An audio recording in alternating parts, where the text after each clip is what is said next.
and you can stop it at any time. If you are not on the list, over there on the table, there's a sign-up sheet. So once you give us your permission once, then we're allowed to text you about things like that. And then also the annual meeting, a couple of weeks, that seems like a long time ago, but we did write an email summary a couple of weeks ago. If you haven't received that and you would like it, please let us know. We're happy to send that again. And then also I wanted to follow up on this year's pledge goal that we were talking about during the annual meeting. So we're trying to reach a 6% increase over last year's numbers. That's the pledging in particular. And we need an additional $80 per month in commitments. So reaching this goal would significantly close the gap towards our overall budget targets and provide a steady, reliable foundation that supports all of our operations. So we invite you to prayerfully consider whether you can increase your pledge or start one this year. And I wanted to invite a special announcement from Doug Kitchen, who was very instrumental. I'm following in the steps of David Friedman, our favorite guy, and we need $80 more a month out of this congregation. So is there anyone that can pledge any or part of that every month? $80. Going once, go. All right up here, we got it. That was easy. Anybody else want to kick in? Awesome, thank you. How much you doing, Cliff? $80. All right, Cliff. Wow. Thank you. That was easy. Just gotta ask. We don't have an easy button, but we do have a Christ candle. So we're going to light that today.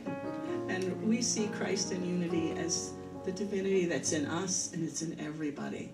The Christ consciousness that exists in every person, place, and I think every person, place, and thing in the world contains Christ consciousness, but especially every person. So,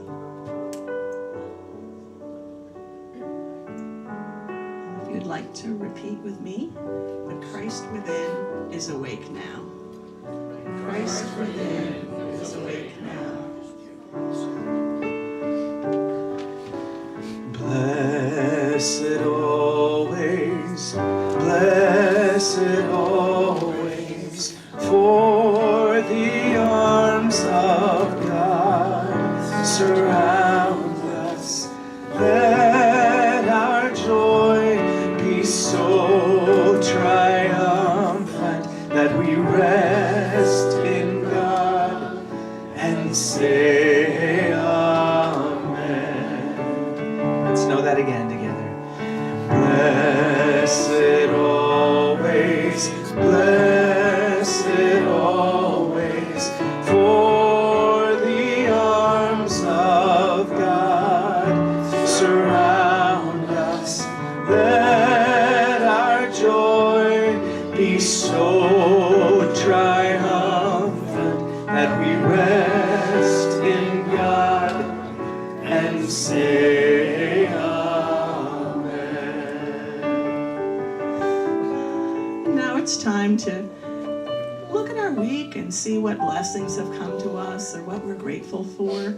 And one of the things that I'm really grateful for is, it makes me teary, that I decided to join the 40 days process that some of us have done with the Course in Love, and it's, whoa, it's made incredible transformation within me and how I see things in life in my life. So it was, thank you, Andrea, for leading us in that. And we're on day 39. Yeah, we have like today and tomorrow. Whoa. Now what are we going to, we'll talk about that later. Who has something in some way that's blessed or graced their life this week they'd like to share? So this morning, Theresa was looking out her window and she said, so real quick, across from our cove, there was a little iceberg and there were these huge birds out there. So I took out the binoculars and they were a whole bunch of bald eagles, and it was so cool to see them on the ice, and they were flying around, and it was just phenomenal to see that, and that's what I got. Awesome. That's incredible.